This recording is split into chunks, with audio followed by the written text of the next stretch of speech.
Ayaniriza Zirubega Ibrahim Kasinga mu kitundu kino Kitalo nnyo ekiyaliko minisita ow'ekitiibwa Joyce Mpanga. Omukulembeze w'eggwanga Yoweri Kaguta Museveni yalagidde ng'eyaliko minisita era munnabyanjigiriza Joyce Mpanga bw'agenda okubeera ng'aweebwa official burial oluvannyuma lw'okubanga yasizze omukago gw'enkomerero ennaku z'omwezi 18 Novemba ku lunaku olw'omukaaga. Okusinziira ku Dr. Florence Kasirye ng'ono muganda w'omugenzi yategeezezza nti Mpanga yaddusiddwa mu ddwaliro oluvannyuma lw'okuzuukuka ng'awulira obulumi mu kifuba. Official burial kitegeeza nti gavumenti egenda okusasula ebisale byonna ebigenda okubeera nga bikozesebwa mu kuziika omugenzi.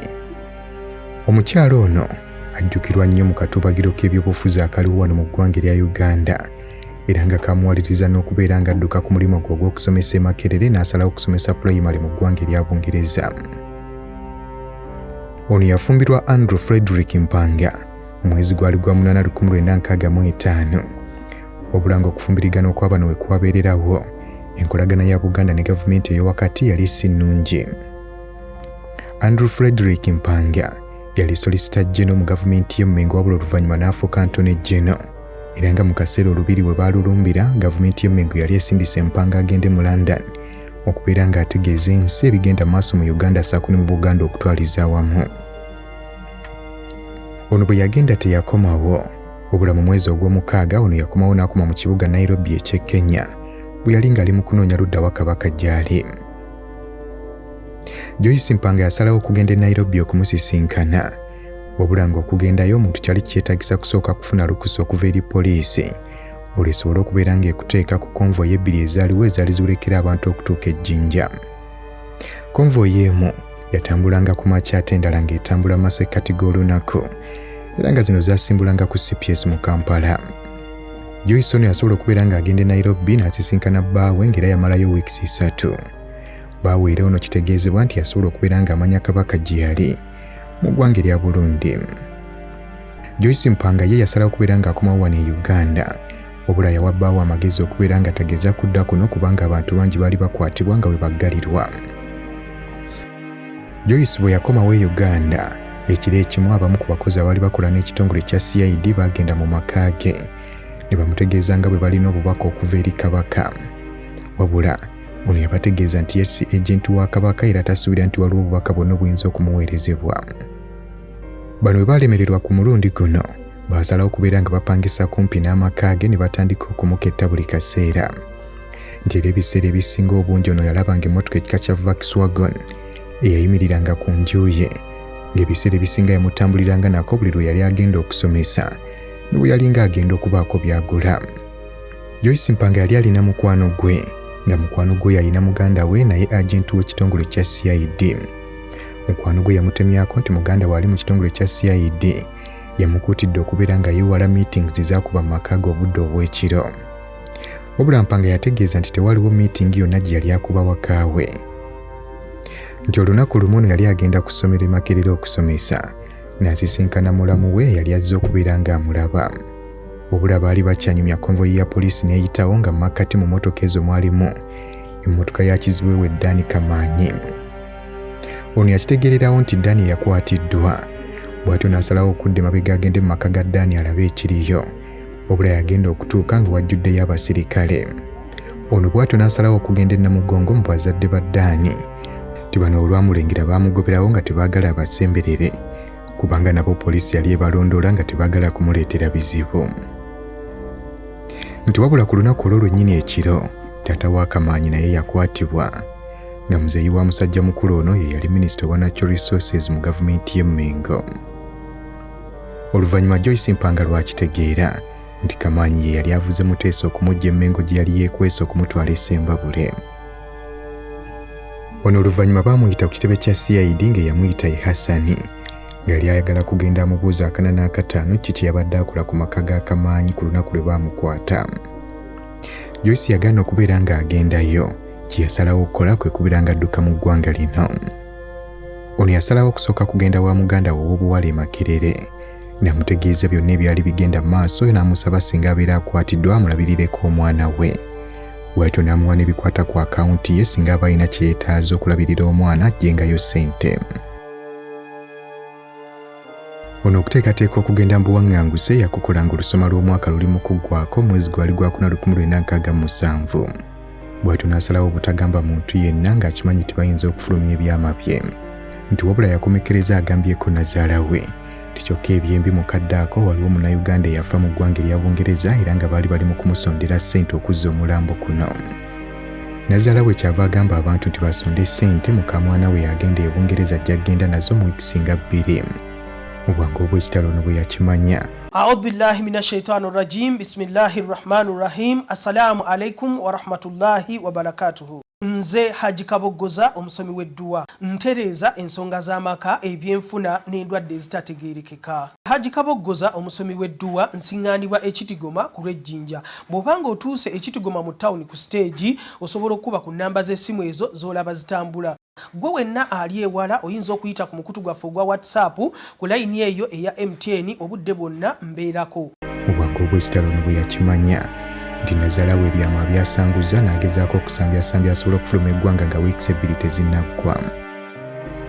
Ono yasobola okubeera ng'asaba ssente ez'okugenda mu luwummula za myezi 3 era ssettendekero Makerere teyali mbi, ssente ezo n'ezimuwa. Ono lwafuna ssente zino yagattako ssente endala ze yajja ku akawunti ya bbaawe n'akwata omwana we omuto, muganda we ow'obulenzi ssaako ow'obuwala n'abalala abooluganda 2.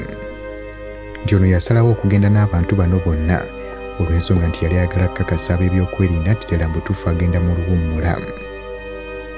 Olunaku lwali lwa Mukaaga ssaawa 5 ono n'asimbula okuva e Lungujja, wabula bwe yatuuka e Jinja ku checkpoint munnamagye olwatunula mu mmotoka n'alabamu omwana omuto yabaleka bulesi ne bayitawo.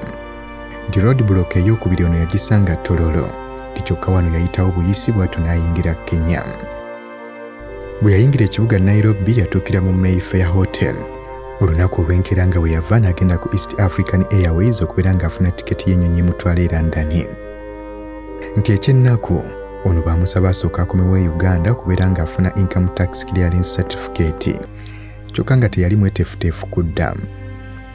Akakalu akalala bwe kaali kwe kubeera nga paasipooti ye yali mu mannya ga Joyce Masembe si Joyce Mpanga, ate ng'omwana we omuto gwe yali alina ye yali Lydia Mpanga kyokka nga tali mu paasipooti ye. Ono yasalawo okugenda ku kitebe kya Bungereza mu ggwanga erya Kenya okubeera nga bamuyamba, wabula bwe yatuukayo yafuna omukisa n'asanga omukyala ku reception bwe baali bamanyiganye eyamulabanga nga bagenda ne bbaawe nga bali mu kukolerako Kabaka Muteesa empapula ze ez'okutambula. Bw'atyo omukyala ono yasindika Joyce wa senior kansala, kyokka ng'olwatuukayo bamusaba certificate y'obufumbo ssaako ne certificate y'obuzaale bw'omwana we era nga nabyo yali tabirina. Olwo bwe batyo ensonga ze ne bazisindika ku kitebe kya Bungereza mu London okubeera nga babuuza bbaawe oba ddala mbutuufu ono ye mukyala we. Bano omukisa gwe baafuna ku mukolo gwabwe ogw'embaga bwe beekubye ebifaananyi babyekubya ne Milton Obote nga kw'otadde ne Kabaka. Nti mukwano gw'Empanga gwe yali naye e Bungereza yali yasala empapula z'amawulire n'aggyamu ebifaananyi bino nga bye baakozesa okubeera nga balaga ku ofiisi okakasa nti ono ye mukyala wa Mpanga. Mu bwangu obw'ekitalo ekitebe mu London kyakkiriza muwala wa bano okubeera nga bamukkiriza atambule nga munnansi wa Bungereza era ne bamufunira ekifo mu nnyonyi yali etambula akawungeezi ako okuva mu kibuga Nairobi. Wabula ku kisaawe ky'ennyonyi ate yafuna obuzibu obulala nti omwana we ebiwandiiko bye baali bamuwadde baali babiganye okubikozesa okumutambuza, kyokka oluvannyuma baabikkiriza bwe baamukwata ne bamutwala mu VIP section bw'atyo n'atambula okuva mu Kenya. Ono yasisinkana bbaawe ku Heathrow Airport bwe batyo ne batandika obulamu obupya naye nga tebwali bwangu. Mu kutandika ono yali talina mulimo, kyokka nga n'omwami talina mulimo gwankalakkalira gusobola kubabeezaawo ate nga balina omwana omuto. Bano bamala akaseera nga banoonya n'ekifo we bagenda okubeera nga basula ne bakomekereza nga bafunye basement omwali Munnayuganda eyali ali mu kudda e Uganda. Nannyini ennyumba eno yagibapangisa wabula nga kamu ku kakwakuliza akaaliko mukyala Mpanga ono yali alina okumulabirira ng'omwana we. Mu kugezaako okunoonya emirimu ono yawandiikira Rapid Results College nga basaba bamuwa omulimu gw'okubamaakingiranga ebibuuzo omuli eky'Olungereza ssaako ne history. Wabula bano omulimu gwe yabasaba si gwe baamuwa mu mulimu mulala gwa kunoonya kontenti gwe banaasobola okukozesa okusomesa eziramu wa West Africa. Ono yategeeza nti omwami we yamubeererawo nnyo kuba ye yasigalanga ewaka nga ye omukyala agenze mu library okunoonya kontenti gwe yali yeetaaga.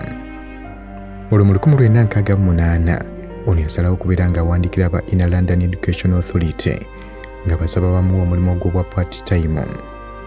Ono bano bamuyita ku interviews kyokka ng'okugendayo yali yeetaaga certificate nga kw'otadde ne passport, obula nga passport ye yali yaggwako. Ono yasalawo okugenda ku kitebe kya Uganda ekyali mu London okubeera ng'azza bujja passport ye, kyokka olwatuukayo gwe yasangayo n'amubuuza oba nga si y'omu ku bantu ba Kabaka, kwe kwongerezaako nti kale tasobola kumukwatako ne waba ng'akozesa lweyo. Ono yakimanyirawo nti talina kyagenda kufuna wano ku kitebe, bw'atyo n'addayo n'ategeeza abakulu abaali bamuyise mu interviews nti ali mu ggwanga eryo mu buwaŋŋanguse mu Uganda yaddukayo buddusi era baganye okuzza obujja passport ye. Bano kye baakola baakubira Indiana University mu ggwanga lya America gye yali yasomera okwongera okumwekenneenya nga kw'otadde n'okuwandiikira London University Senate House okwongera okukakasa bye yali abagambye. Bano era baawandiikira Ssettendekero Makerere nga baagala okumanya omusaala Mpanga ono gwe yasembayo okubeera ng'afuna bwe yali ng'akyasomesaayo. Bano bwe baamala okubifuna bakkiriza ono ne bamuwa omulimu gw'okusomesa.